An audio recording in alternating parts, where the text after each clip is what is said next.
Up on the right, after we get over the bridge, over the river, is an open area. It is here. If you look out the right and towards the rear, Mount Washington would be visible to the right rear of the train, looking up the valley. Don't know if you can see it today. Mount Washington, the highest peak in the Northeast, at 6,288 feet in elevation.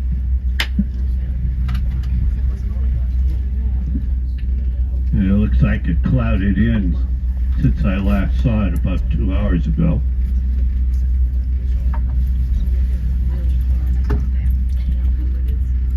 We slow down now to go over the trestle over Moat Brook. The mountains directly to the right of the train are the Moat Mountains.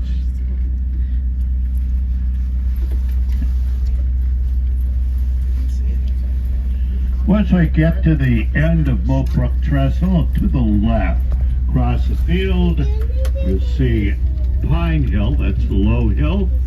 Running along the near side of Pine Hill is Route 16. To the left and rear of the train, you'll see the southern end of the Green Hills, which forms the eastern side of the Mount Washington Valley. Southernmost end of the Green Hills is Redstone Ledge. Name Redstone refers to the pink colored granite that was once quarried there. Green Hills also includes Mount Cranmore, the ski area that overlooks North Conway Village.